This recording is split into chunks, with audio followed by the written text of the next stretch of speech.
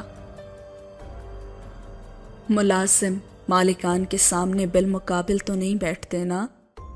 اور حجاب نے شاہ جی کی بات کو رد کرتے ہوئے کہا، نہیں شاہ جی، ہم میں سے کوئی بھی برتر یا افضل نہیں ہے۔ کام کرنے والا اور کام لینے والا دونوں ہی ایک دوسرے کی ضرورت ہوتے ہیں۔ آپ کبھی اس طرح مت سوچنا۔ اور آپ چائے نا بہت اچھی بناتے ہیں۔ آپ کے ہاتھ کی چائے پینے کے بعد مجھے اپنے ہاتھ کی چائے بھی اچھی نہیں لگتی۔ اچھا، اگر آپ کہیں تو میں فجر کی نماز کے بعد بھی آ جایا کروں گا، ناشتے کے لیے چائے بنا دیا کروں گا۔ اور حجاب نے نفی کے انداز میں سر ہلایا اور کہا، نہیں، آپ بزرگ ہیں، آپ کو اتنی تکلیف تو نہیں دیں گے، اور شام کی چائے تو آپ کے ہاتھ کی ہمیں مل ہی جاتی ہے نا۔ خیر، اماں کدھر ہیں؟ وہ اپنے کمرے میں نے انہیں چائے دے دی ہے۔ اور پھر حجاب کتاب پڑھنے کے ساتھ ساتھ چائے پیتی رہی، اور پھر چائے پینے کے بعد وہ صباحت کے کمرے میں چلی گئی۔ اس وقت صباحت اٹیچی کیس کھولے بیڈ پر موتی ستاروں کے کام والے فینسی سوٹ پھیلائے بیٹھی تھیں، اور حجاب کو دیکھ کر وہ جلدی جلدی کپڑے سمیٹنے لگیں۔ اماں، یہ کپڑے پھیلائے کیوں بیٹھی ہیں آپ؟ اور صباحت کے بے ترتیب کپڑے سمیٹتے ہوئے ہاتھ وہیں رک گئے اور ان کے چہرے پر اداسی چھا گئی۔ یہ کپڑے میں نے تمہارے مکلاوے کی رسم کے لیے بنوائے تھے۔ اماں، اب یہ کپڑے دیکھ کر ان منحوس کھڑیوں کو یاد کر رہی ہیں آپ؟ اچھا ہوتا نا کہ آپ اپنی بیٹی کے لیے ایک جوڑا کفن بھی سی لیتی۔ اور حجاب بے اختیار روتے ہوئے منہ پر ہاتھ رکھے کمرے سے باہر چلی گئی اور چارپائی کے پاس بیٹھ کر اونچی آواز میں رونے لگی۔ وہ اس بات سے بے خبر اپنے زخموں پر رونے لگی کہ اس کی بوڑھی ماں پر کیا گزرے گی، اور اس کی آنکھوں سے وہ خواب تو کوئی نہیں چھین سکتا جو ہر ماں اپنی بیٹی کے لیے دیکھتی ہے۔ حجاب اپنی سوچوں میں کھوئی چارپائی پر بیٹھی رہی، اور جب مغرب کی آذان ہوئی تو اسے معلوم ہوا کہ کتنا وقت گزر گیا ہے، اور تبھی اسے صباحت کا خیال آیا اور خود پر ندامت ہوئی کہ وہ ماں سے کس طرح سے یہ سب کہہ رہی ہے۔ وہ اماں کے کمرے میں گئی اور اس نے کہا کہ اماں، مغرب کی آذان ہو رہی ہے، اٹھیں اور نماز پڑھ لیں۔ اور حجاب صباحت کے پاس جا کر بیٹھ گئی اور صباحت تھکی تھکی بستر سے اٹھی۔ کیا ہوا اماں، آپ کی طبیعت تو ٹھیک ہے نا؟ حجاب نے ماں کا ہاتھ پکڑ کر دبانا شروع کر دیا اور سر جھکا کر ایک بار پھر سے گویا ہوئی، آپ مجھے معاف کر دیں، مجھے آپ سے اس طرح سے بات نہیں کرنی چاہیے تھی۔ اور صباحت تعصب بھرے لہجے میں بولی، تم اپنے کفن کی بات کیوں کرتی ہو؟ میرے کفن کی تیاری کرو، جانے کا وقت تو میرا ہے نا۔ اور حجاب ماں سے لپٹ گئی۔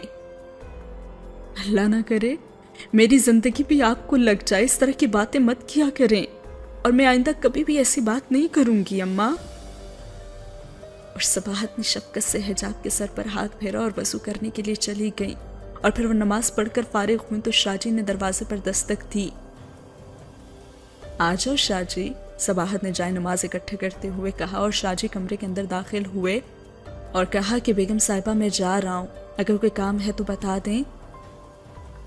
اور صباحت نے شاہ جی سے کہا کہ آپ بیٹھیں، اور شاہ جی زمین پر بیٹھ گئے، اور صباحت نے شاہ جی کی طرف دیکھا اور کہا، سامنے صوفے پر بیٹھ جاؤں نا؟ نہیں، میں یہیں ٹھیک ہوں۔ آپ نے کچھ کہنا ہے مجھ سے؟ کوئی کام ہے کیا؟ کوئی غلطی ہو گئی مجھ سے؟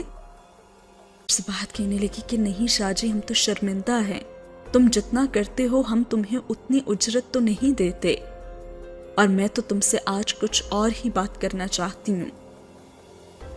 جی آپ کہیے، میرے لائق کیا خدمت ہے؟ اور کچھ کہنے سے پہلے صباحت کی آنکھیں بھیگ گئیں اور کہنے لگیں، تم تو جانتی ہو میں اکثر بیمار رہتی ہوں اور پتہ نہیں کب یہ زندگی ساتھ چھوڑ جائے، تو میں تم سے یہ کہنا چاہتی ہوں کہ حجاب کا بہت خیال رکھنا۔ تم غیر ہو، لیکن میرا دل چاہا کہ تم سے یہ بات کہوں کہ حجاب کا میرے علاوہ کوئی نہیں ہے۔ اور جواباً شاہ جی کہنے لگے کہ بیگم صاحبہ خدا آپ کی عمر دراز کرے، آپ سب ہر وقت ایسی مایوسی والی باتیں نہ کیا کریں، باقی ہم سبھی ایک دوسرے کا سہارا ہیں اور یہ باتیں خود فریبی کی باتیں ہیں، اصل سہارا تو وہ رب ہے جو سب سنبھالتا ہے، آپ اس رب پر بھروسہ رکھیں، اور باقی رہی میری بات تو جب تک اس جسم میں دم ہے میں آپ کا اور حجاب کا خدمت گزار ہوں گا۔ اور یہ کہہ کر وہ کھڑے ہو گئے۔ اس جگ میں جینا مجبوری ہے جہاں وفا کے بدلے حقارت اور خلوص کے بدلے ٹھوکریں ملتی ہیں، اور وہ یہ کہتے ہوئے دروازے سے باہر نکل گیا، اور باہر سے بھی ان کے اکیلے باتیں کرنے کی ہی آوازیں آتی رہیں۔ اور صباحت نے سوچا کہ لگتا ہے یہ بھی ہماری طرح زمانے کا ٹھکرایا ہوا ہے، اور صباحت بھی اٹھ کر کمرے سے باہر چلی گئی۔ اور پھر دکھایا جاتا ہے کہ اگلی صبح حجاب بستر سمیٹنے لگی تو اسے صباحت کے تکیے کے نیچے سے البم ملی۔ وہ جانتی تھی کہ اس البم میں اس کی فیملی کی تصویریں ہیں۔ اس نے وہ البم کھولی ہی نہیں، اور وہ سوچ کے دریچوں سے اپنے ماضی میں جھانکنا اب نہیں چاہتی تھی جس کی یاد اس کی روح کو تار تار کر دیتی تھی۔ اس نے بھیگی ہوئی آنکھوں سے صباحت کی طرف دیکھا جو کچن کی طرف جا رہی تھیں۔ اس نے سوچا کہ اماں سب کو بہت مس کرتی ہیں نا، اور میری وجہ سے اماں سب سے دور ہو گئیں۔ اور تبھی کچن سے صباحت کی آواز آئی کہ حجاب جلدی سے تیار ہو جاؤ، اسکول سے لیٹ ہو جاؤ گی۔ اور حجاب البم لے کر کچن میں چلی گئی۔ تب صباحت چولہے پر چائے چڑھا رہی تھی اور حجاب شانے پر ہاتھ رکھا اس نے اور کہا، اماں آپ ثانیہ اور تحریم کو بہت یاد کرتی ہیں نا؟ دماغ خراب ہو گیا کیا تمہارا؟ یہ صبح صبح کیسی باتیں کر رہی ہو تم؟ اچھا تو پھر یہ کیا ہے؟ اور البم اس نے صباحت کے سامنے کیا، اور صباحت نے ندامت سے آنکھیں جھکا لی، اور حجاب نے ماں کے گلے میں باہیں حائل کر لیں اور کہا، اماں ضد چھوڑ دینا، ثانیہ اور تحریم کو ایڈریس بھجوا دیتے ہیں، وہ مجھ سے نہیں ملنا چاہتی تو کوئی بات نہیں، لیکن آپ سے تو مل سکتی ہیں نا؟ اور صباحت غصے سے حجاب کے بازو پیچھے کیا اور کہا، یہ بات بار بار کہہ کر مجھے اذیت کیوں دیتی ہو؟ میں اپنی زندگی میں ان سے نہیں ملوں گی، کان کھول کر سن لو۔ ہاں اگر میں مر گئی نا تو تم نے بھی کسی کو خبر نہیں دینی، اور اگر ایسا کیا تو میں تمہیں اس نافرمانی کے لیے کبھی معاف نہیں کروں گی۔ اور صباحت روتی ہوئے اپنے کمرے میں چلی گئی۔ اور وہ سوچنے لگی کہ اس کا مطلب ہے کہ اماں تو اپنا فیصلہ کبھی نہیں بدلیں گی، اور یہ اماں اپنی موت کی بات بار بار کیوں کرتی ہیں میرے سامنے؟ حجاب خود کلامی کرتی ہوئے اندر کمرے میں چلی گئی، اور اس کے تیار ہونے تک صباحت نے ناشتہ میز پر لگا دیا۔ حجاب صباحت کے قریب آئی اور اس سے لپٹ گئی اور کہنے لگی، آپ کو میری ان باتوں سے تکلیف پہنچتی ہے نا، تو آئندہ میں اس موضوع پر آپ سے بات نہیں کروں گی، لیکن ہاں آپ کو بھی مجھ سے وعدہ کرنا ہوگا کہ آپ آئندہ اپنی موت کی بات نہیں کریں گی میرے سامنے۔ اور صباحت نے حجاب کے سر پر تھپکی دی اور کہا، چلو اب ناشتہ کر لو۔ اور حجاب کے جانے کے بعد صباحت اپنے کمرے میں بستر پر جا کر لیٹ گئی۔ تھوڑی دیر کے بعد دروازے کی بیل بجی۔ صباحت اٹھنے ہی لگیں کہ چکرا کر رہ گئیں۔ انہوں نے خود کو بامشکل سنبھالا اور پھر آہستہ آہستہ چلتے ہوئے دروازے تک پہنچی، اور صباحت نے دروازہ کھولا اور کہا کہ آ جاؤ، میں تو تمہاری ہی راہ دیکھ رہی تھی۔ اور وہ آہستہ آہستہ چلتی ہوئی باہر چارپائی پر بیٹھ گئی۔ آپ کی طبیعت تو ٹھیک ہے نا؟ شاہ جی نے پوچھا۔ ہاں طبیعت تو ٹھیک ہے، بس ذرا سا سر میں درد ہے۔ صباحت اپنی کنپٹی پر ہاتھ رکھ کر ہلکا سا دبانے لگی۔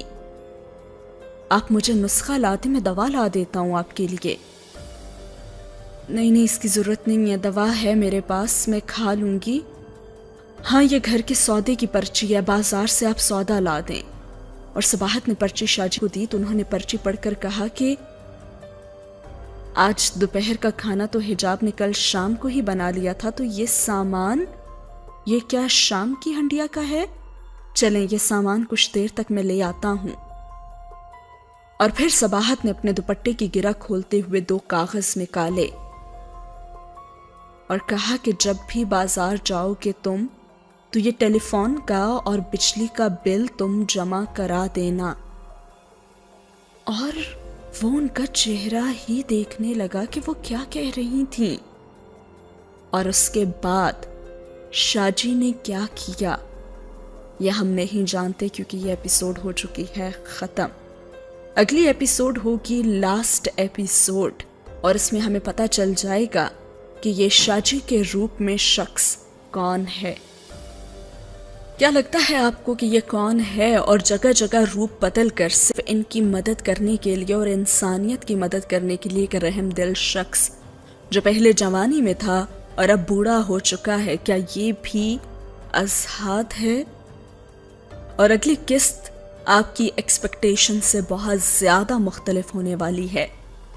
ضرور بتائیے گا کامنٹ سیکشن میں اپنا فیڈ بیک. اور آپ کو کیا لگتا ہے کہ آخری قسط میں کیا ہوگا؟ کیا حجاب اپنی فیملی سے واپس مل پائے گی؟ کیا حجاب کی بارے میں جو ان کو غلط فہمیاں ہوئی ہیں کیا وہ مٹ پائیں گی؟ کیا اس کی ایک ہیپی اینڈنگ ہوگی یا پھر سیڈ اینڈنگ؟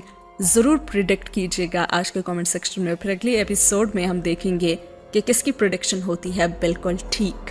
اللہ حافظ.